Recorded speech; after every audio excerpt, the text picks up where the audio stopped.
Hey guys, we're back. Detour podcast. We're live. I had a bit of a rest day yesterday, and also I didn't have any content, so that's why we didn't do a show. We would have gone live, but yeah, it's an absolute cluster before the starts. We caught up with Christian Prudhomme, your old mate Iffy, the boss of the tour, but his whole interview was in French, so he doesn't do interviews in English. So my French is not great. Oh, really? Yeah, I mean his English is pretty good, but I think he speaks very good English. Yeah, I think obviously it's the Tour de France, so if you want to run it, you got to get it translated. And I tried to slip in a question about, next year's a big edition. It's the 10th anniversary from the Green Edge bus crashing into the finish line. Have you got anything special planned for that? And then I could hear in my broken French, he was talking about Michael Matthews and Simon Gerrans and Aussie riders and all that. I don't think, because I didn't mention the bus in my question, I said crash through the finish line. So I think it was like a whole thing about Australian riders. But anyway, I should get it translated or find a way to get it automated and run that. But emotional day, Iffy, for Hugo Houle. Fantastic tour for Israel because that's their second stage win. It's when Clarkey won, it was their first, but it was emotional because he lost his brother in 2012 to a drink driver, and he dedicated the win to him. And fantastic scenes. You love seeing stories like that at the tour. Yeah, he's seems an interesting cat. He's from Quebec, so sort of a French-speaking Canadian, and only the second ever Canadian win, which is a surprise. But a lovely story, and Canadian third as well with his teammate, Woodsy third. Interesting, and the American was close. He might have even won it actually. What's his name? Things not working, but with a funny name, I'll tell you now. Matteo Jorgensen. Yeah. Right. Yeah. He had that crash just near the finale. Yeah. He's been going really well over the last 4 or 5 days, or the whole tour, really. He's obviously a very talented young man. Because Movistar are desperate. I mean, Movistar, they've won absolutely nothing in this bike race. Yeah, and it's not like that either. Well, they're probably looking the worst of the relegation big teams at the moment. So what's the update with the points? How's it affected, say, for example, with Bike Exchange? Bike Exchange actually looking very good, JK, and they've set. They're not so worried. Talking with Matty and with Jerry, and they're setting a program for the last part of the season, which works for them. They're quite confident. They're fine, but Israel, Lotto, and Movistar are fighting for those last 2 spots. 2 of them are going to miss out, I would say. But amazing stage, actually, a really interesting stage. Hard for the very fast start, the break finally got. And poor Michael Matthews, he just when he went to chase it, it gone out to a minute, and there was such a strong break at that stage with Van Aert in there as well, the motorbike, and tried to bridge it, but he just couldn't get there. If he had got there, he could have won the stage, I reckon. So anyway. Free Ranger's got a comment. He says, is Wout van Aert riding for Vingegaard or himself? Oh, no, he's riding for Vingegaard, and there's no worries about that. They had some sort of plan. So he got up there. He could have stayed up there and won the stage, but he dropped straight back because he knew he was needed back with Vingegaard. And I can tell you now, I would be almost backing Pogacar to win this bike race the way it's looking these next 2 days, except for the fact that Vingegaard has got Wout van Aert. It's like, even though he's lost half his team, like Vingegaard, it's like with Wout van Aert, it's like having a motorbike next to you.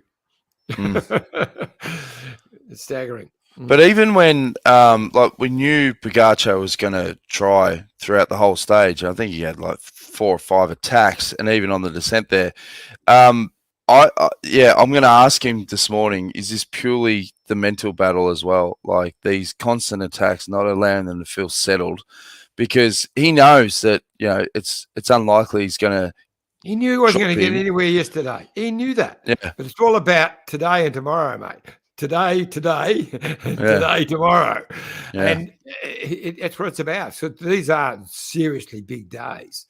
Yeah. And, I just got a message from my old mate Sammy Edmund, the original detour warrior, saying, "We know where today is because tomorrow we went up we climbed that stage together when I was on Godzilla." Oh, that's right. Yeah. The e-bike. And speaking of e-bikes, if you want to get an e-bike, you know where to go. bikeexchange.com.au. Big sale. All right, well, I've got heaps of interviews to show you guys. We also caught up with the POG again, asking about Alan Piper. That's coming up in the second part. But here's the first part of the interviews before the start of stage 16. Benjamin Thomas, congratulations. We have a vote in Australia for SBS Sport for Ride of the Day, and you win a kangaroo from Australia, mate. Yeah, sorry. Yeah. Oh, thank you. Thank you. How are you feeling? Tired but good, happy. I'm still close to my hometown, so I'm really happy, and it's a good stage for me. We will try to go in the breakaway, create movement, and help Simon Geschke to keep his polka jersey. How were you feeling after the finish of stage 15? It was so close. Yeah, it was so close. Just after the line, I was just so tired and exhausted. I didn't realize what happened. I just give my best until 500 meters, and when I get caught, it was like everything black out. I realized in the evening and yesterday what happened. After it, I just keep great memories. It was incredible riding like this with so many supporters on the road, and it's one of my greatest memory in my career at the moment. Well, you have a lot of supporters in Australia as well because they voted, and you've got a very special kangaroo. Thank you. I hope that we will be in the World Championship at the end of the year, maybe. Yeah. So it will be my first time in Australia. We look forward to seeing you then. Thank you. Cheers, Thank you very much. Bye. Minister for French and Australian Culture. How was your rest day, mate? Another 20k run? No. I actually did that. I paid back the debt for the 20k run. A bit sore in the hip I was over the last one, and between the heat and I had a physio, I had a bit of an easy day, so I got booked in with him, got my hip looked at, and just had a really easy day actually. Now, how's the mood going in the Bahrain team? The batteries are starting to run a bit low, like we did a good job when Jack left. Unfortunately, Jack's in a bit of a bad way. He might not be able to come back this season, but anyway, that's another story. The boys changed chips. Every day we've marked for it, we've been in the break. Today's another one. And so anyway, we've been trying to get in the break, but I was trying to remind the guys, it's not enough just to get in the break. We've got to actually try to pull off the win. And so that's the thing. For our team, it's the next 3 days are killers. But unfortunately for us, after we get out of the Pyrenees, our chances are gone for a stage win. Now, we're in a beautiful city, Carcassonne. You're a man that knows his history. What can you tell us about this area? It's funny. I know people that know things about history, Obviously, if anyone's driven down the auto route, you can see the castle from Carcassonne. Beautiful city. I didn't get out to see it yesterday, but maybe one of the things that people don't know, Kevin Costner played in the Robin Hood movie here, and it was filmed around Carcassonne, the Prince of Thieves. Oh, beautiful, mate. Well, all the best today. Hopefully you get in the break and as you said, make it count. That's it. We'll be trying. Good on you, mate. The report is there was good air conditioning in the hotel for the rest day. How was your rest day? Yeah, there wasn't much rest, let's say. It was pretty busy, but I loved every second of it. Got to enjoy a little bit the win the other day. Talked to a lot of the Aussie media, which was nice. Got to catch up with a lot of SBS media and stuff, so it was great. I mean, looking back at the week we just had, it's been beautiful. So hopefully, this week we can continue that success, and hopefully the rest day will help me to recover a bit for this week. I was going to say, for the viewers at home, what is it like? You win a stage of the Tour de France, you're flat out, you don't get a chance to check all the messages, but on the rest day, is it a lot of going through, replying to people, all the sort of admin side of things? Yeah, well, if you want me to go through my rest day, it was pretty busy. I woke up I actually had a good sleep in because the night after I did win the stage, I had like 3 hours sleep, which wasn't great for the day after, but I got through. I woke up around 9:30 and then straight to a doping control test, then straight from there to breakfast, straight from breakfast to training. straight from training to lunch, straight from lunch to media, which was about 3 hours, and then straight from there to massage, then treatment. And I think I had about 1 hour in my bed before I went directly to dinner. So that was my day. And what about today's stage? There's a couple of Cat 1s towards the final there, but you're climbing so well, and if the line's up for the breakaway, are you confident having a go today? I mean, yeah, if I'm honest, today might be a little bit out of my reach, but I'm definitely going to try. I mean, this is definitely the last stage for me. We have 2 mountain days after this where it's definitely not possible. And then we got a flat sprint with Dylan, a TT, and then Paris, which is again for Dylan. So it's probably my last chance to have a good shot at it. If I can get through the climbs or not, we don't know yet, but I have to try and throw it all out there and see what happens. It must give you confidence knowing that your form is at the top echelon in this peloton. Definitely. The way I was able to climb the last climb the other day and through the stage to get through quite okay, I mean, it definitely gave me a lot of confidence. Being in that move with that type of rider, with the 23-man breakaway that I was in, it was a very high-profile group of riders, and I think for me to prevail in a situation like that, it definitely gives me massive confidence. And today's another opportunity, so I'll try and take it. And after your stage win, I'm sure Matty Hayman will be in your ear telling you when to go. Yeah, definitely.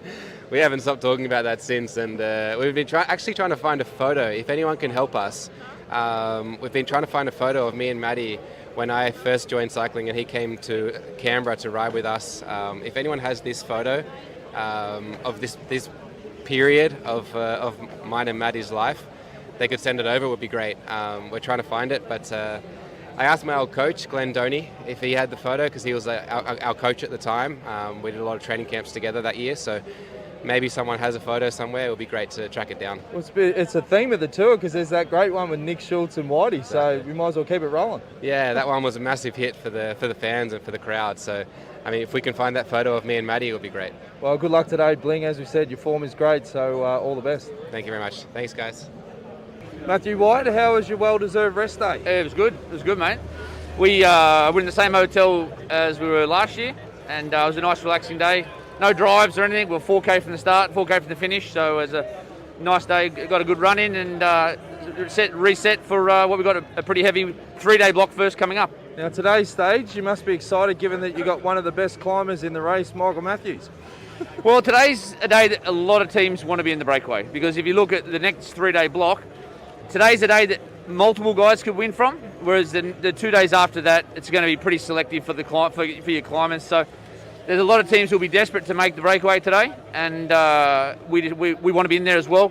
Give our climbers a chance at another stage win. And what about the conditions today, Whitey? It's not as hot, but it is muggy, and they're expecting crosswinds, I think. Or yeah, no, it's really windy, and this part of France, it's very open and exposed, and we're on pretty narrow roads as well today. So it's going to be a pretty aggressive start, and it won't settle down until a lot of teams are content with who they've got in the breakaway. So we have to pay attention in the first phase of the race there, and then once the break settles, hopefully we've got someone in the break contesting it for the win. Otherwise, we'll be taking it as easy as possible for days to come. And how's Nick Schultz recovered from his big effort almost a week ago? Yeah, good, mate. I think the other day, the last big effort he made was getting Dylan Groenewegen back to the bunch 48 hours ago. So I think that the heat has hurt everybody. That was pretty extreme conditions 48 hours ago, 40 degrees. Now, we get those sort of temperatures in Australia at Tour Down Under, but the difference is it's a 6-day race. And the stages are short. This is 195 kilometres, and we're the second week in. So there's a lot of tired boys in the bunch. And once that elastic band breaks today, I think looking at the situation with the two leaders of the race, I think they'll both be pretty content for a break to go, because they're depleted as well due to different reasons. Oh, good luck today, Whitey. No, cheers, mate. Sports director Matt White there. I did an interview with Nick Schultz, but the audio didn't work, iffy. So technical glitches at the tour, and then, yeah, it's one of those things. It happens to the best of us, mate. It's even happened to me. Really? Now, there was something that popped out just quickly in one of your interviews just then with the sheriff. Yes, so we're having other audio glitches where sometimes I'll be talking and all of a sudden it'll go... No, not that. I saw that. Not that. It's what he did say, not what he didn't say. Oh. What he did say when he talked about Jack, he said he mightn't be right for the rest of the season. Oh, yes. That you're right. When he did say that, I was like, "Ooh, that's a." Ooh, well, Might have to read it. Oh, geez, I just almost lost me light. Yes, so I'll get an injury update on what's happening there because from an Australian perspective, they want to know if Jack's going to be right for the Vuelta, given that he ran third last year. So grab someone at Bahrain, whether the sheriff again or someone else, to give us an update when you get to start today, mate. Well, a good journo would have picked up on that and asked him a follow-up question, but I was thinking more of cultural stuff around Carcassonne. So, well, there's the Carcassonne's that wonderful story about the pig. The pig. I asked him about that before. I said, "Do you know about the pig?" He goes, "What pig?" I said, "We don't know about the pig." Yeah. So, anyway, we're going to take a quick drinks break. When we come back, we've got heaps more interviews. Caught up with Andy Schleck again, who gives fascinating insights on the GC battle and the POG. We asked him about Alan Piper, so stay tuned. Look at this bike. You think it's just a bike, right? But it's not. It's a bike 374 people are looking at. This guy, this girl, them, all looking at it. People from here, there, and wherever this is. People that are looking for a bike. Or just a piece of it. Amateurs, semi-amateurs, and pro-amateurs. This guy wants this bike, but with this crank and these bars. This could be the perfect match. But not this one. This girl has a bike to sell, and thousands of people might purchase it. Eyes on Bikes help grow small businesses. His, hers, yours, and the latest data and insights help those businesses keep moving. We are the world's #1 bike marketplace, with over 500,000 products and 900 brands, where buyers and sellers are brought together in a place where a bike is never just a bike. Bike Exchange, where the world buys, sells, learns, and rides. Thanks again to Bike Exchange. Get along to bikeexchange.com.au for all your bike needs, road bike, mountain bike, bike accessories, and they have a sale, Johnny, on e-bikes.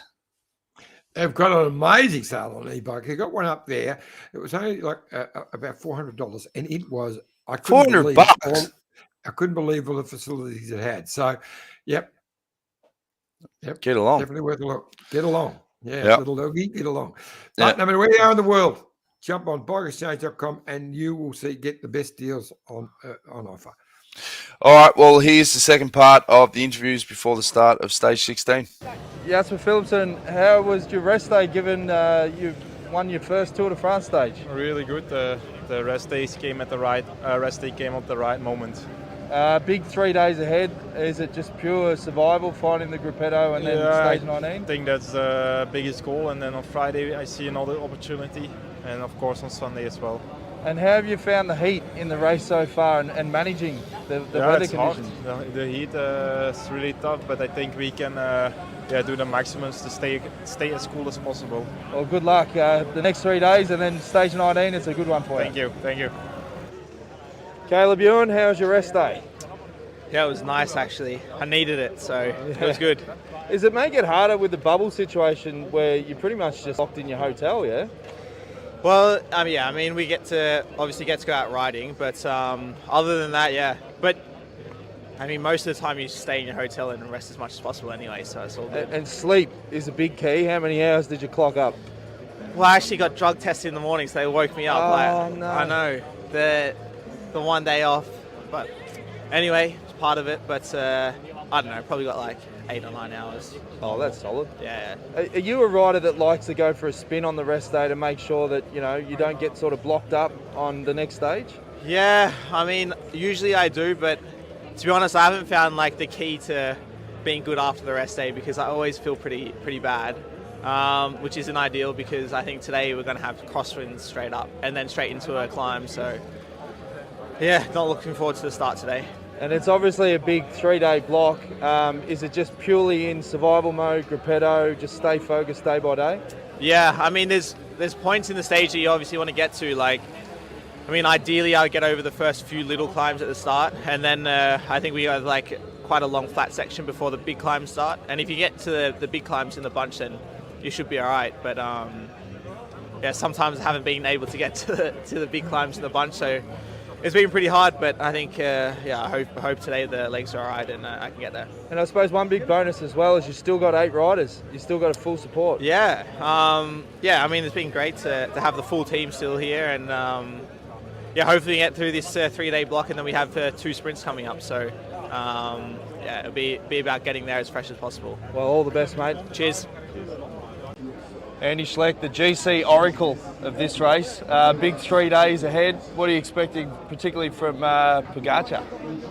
I expect him to attack one of these days. Today could be a chance for him in the final climb with the fast downhill. He's good in the downhill, but he's running out of time. To be really honest and fair, I do think it's going to be difficult if you want to claim the yellow jersey back. He's going to try it. He tries in the beginning, but he needs to, race smart and use basically go the right moment.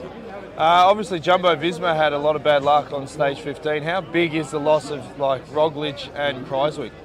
Yeah, I don't really understand Roglic. I mean, injuries, yes, but I think if they would have known before the stage that Kruijswijk goes out, I think Roglic would have stayed in the Tour. Now he lost two of the most important helpers.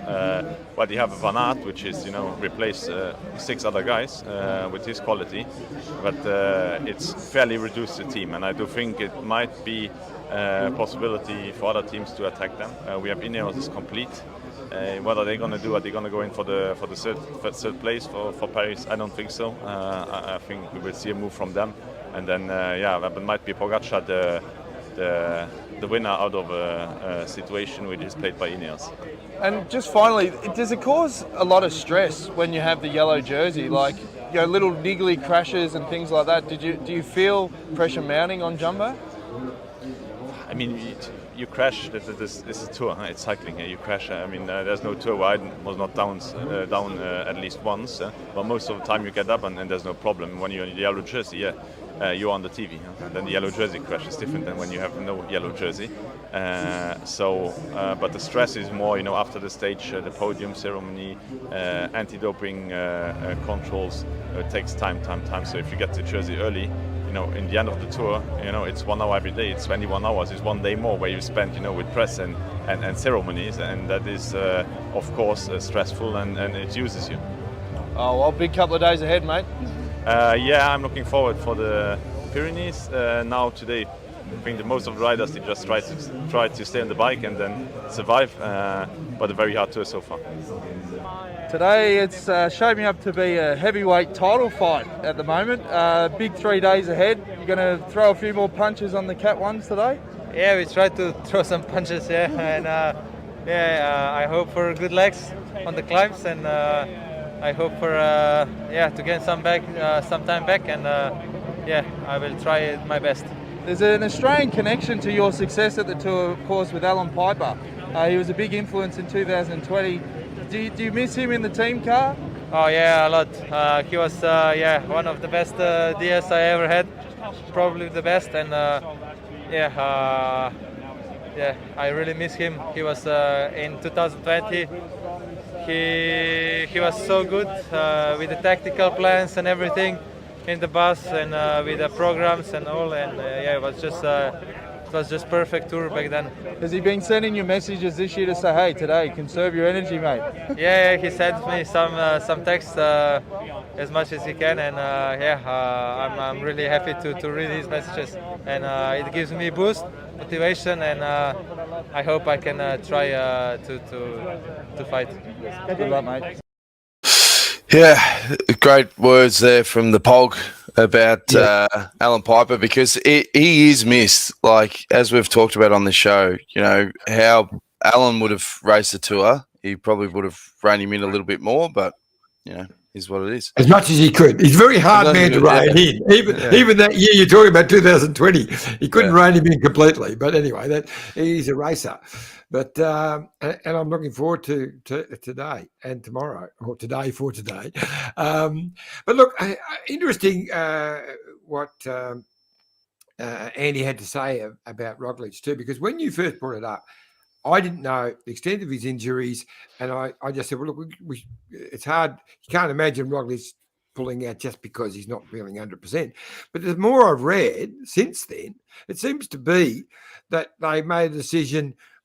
He wasn't 100%. Look, let's pull him out and get him right for the Vuelta. Freaking hell, he's already won the Vuelta. You're trying to win the Tour de France. That's right.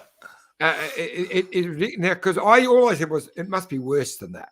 But it doesn't seem that it was. So if that's the case, and I know they didn't know that Kreuzvik was going to fall and break his collarbone, but stupid. You've got to get this across the line. And the fact that they got Wout van Aert is the only thing that it's going to save them, I think, because Roglic would have been very, very, amazingly helpful. We know how good he is, and even a damaged Roglic is still a big. And even mentally, like looking around the team bus before the start, you want to see teammates. You want to feel that you've got support. When it starts to thin out, then you start going, okay, well, we're isolated here, so. Yeah, but it could be a big mistake. It could be a big mistake. And by the sounds of it, it wasn't just Roglic saying, "Oh, look, pull out." It sounds like it was Jumbo looked at it and thought, "You know what? You're damaged. Let's get you right, and you can win the Vuelta." Because with a bit of an injury and going to the finish of the Tour, he probably wouldn't have been able to get well enough to win the Vuelta. So, yeah. Anyway. Carolyn Harbeck says, John, do you think Wout van Aert could ever win the Tour? Or is his size stopping him from achieving it? You know what? He's the one bike rider I could honestly say I wouldn't completely say no, because bike riders, he would have to he'd have to give up part of what he does so well to lose a lot of weight and get down. It can be done.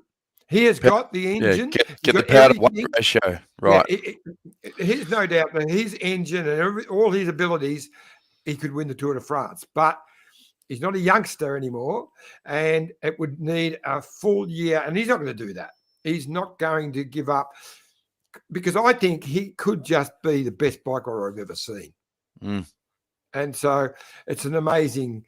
So he might never win the Tour, but he can win every bloody thing else. Well, look at Bradley Wiggins, what Sutto and that did with his body shape. Remember when he started to go, right, you're going to go for GC? And then he did exactly that, like shredded himself down, and they got the power to weight ratio to a point where they did all the tests and they go, this is off the charts. He's going to win the Tour. So, and I have no doubt that Wout van Aert could do that, but I don't believe he will. And Wiggins and Wout are pretty similar size, I reckon. Oh, no, I don't think Bradley was quite as big as Wout. Tall-wise? No, not height. I'm talking just about in bulk. size. He's just a bigger guy. When he was on the track, I reckon he was. Yeah. Anyway. Interesting. Wheel Wizard, he's stirring the pot. Bike Exchange may be positive with the points, but privately they are worried. Astana is the one to really worry now. They have more fines and prize money in this Tour. Yes, yeah, they have. But Movistar's not far behind. I can tell you, I've been talking with the guys. It's not what they're just saying publicly. They're not. They are confident. They're okay. They've moved 300 clear of the other ones. Yeah. Free Ranger says Caleb can't catch a trick lately. Sprinters thrive on confidence. What should he do to turn things around? From Free Ranger. Win a stage. Look, you know what? Caleb is an amazing young man. He's just got to get through these monster 2 days, and he will. I believe he will. And I wouldn't count him out on stage 19 and 21. He'll be in the mix. Yeah, for sure. Definitely. All right. Well, let's have a look at the profile. Iffy, this is stage 17, is it? No, what's that one? That must be from another year. You've never done it again, have you? I think I've done it again. Hang on. I think there's a couple of HCs today, isn't there? Yes, it's a monster day. Yeah, I've done it again. So no, you had that was right. You had it up there. Saint Gaudens to Périgueux. Yeah. Oh yeah, that's right. Yeah, that's it. No, that's right. Yeah. Breathe a sigh of relief.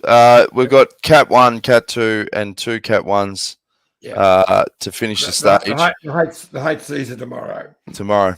Yep. Yeah. What are you expecting today? Yes, I'm expecting him. Oh, so from today or for today? Yes. What are you expecting from today? Who's on first? That's I'm it. expecting today Pogačar to attack. Look, he attacked yesterday. I can tell you he'll start attacking today, and he's going to attack all bloody day long. This is going to be a monster day. I can't see a break. Look, a break will go early, but I don't think they'll get enough to be able to stay away. This is a monster of a day. The Aspen, the Hoqueta and Sican, Saint Larry Solan, famous one for our own Phil Anderson, and the Col du Laurent Azé. So, and then up Lauderville to finish it. So, yeah, it's there's no rest. Once you get, just before halfway, it's just on.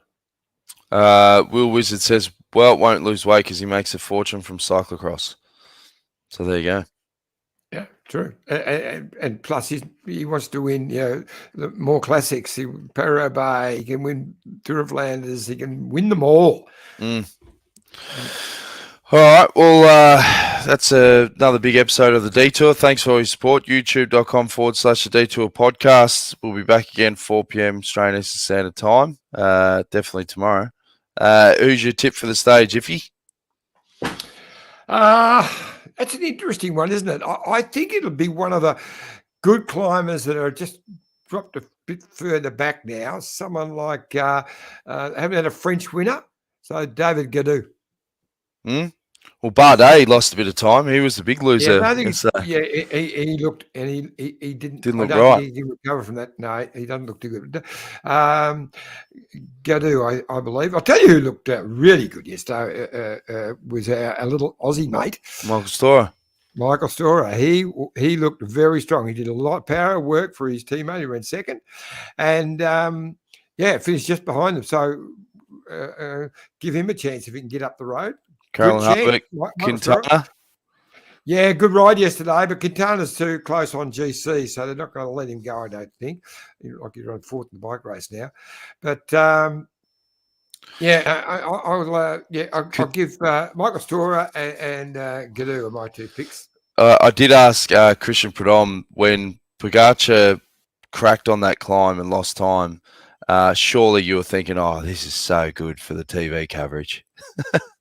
And he just laughed and gave me a response in French. But on the flip side, could you imagine if the Pog, even if he takes 15 seconds or something on this stage, knowing that we've got a couple of monsters tomorrow, like this is the stage 18 profile. You've got the HC of the Col de Bisque in the middle, you've got the Cat 1, and then finishing on the Hautacam. If there is just any sign of a split and he pulls some time, oh, mate, the media are just going to lose their minds because that will be one of the biggest build-ups to a stage we've seen in a long time at the Tour. Yep. So it's going to be a fascinating battle. If he cracks him, he'll crack him tomorrow. And I don't think he'll get any time today. But if he cracks him a fraction, if he gets 50, he'll take minutes. Yeah, well, who knows? If there's any gap today, they're just going to be in a frenzy. So, all right. Well, stay tuned. We're going to try and wind the Pog up before the start today. So, stay tuned tomorrow and we'll have all the interviews from pre-start again. Thanks, Iffy. See you then. Bye.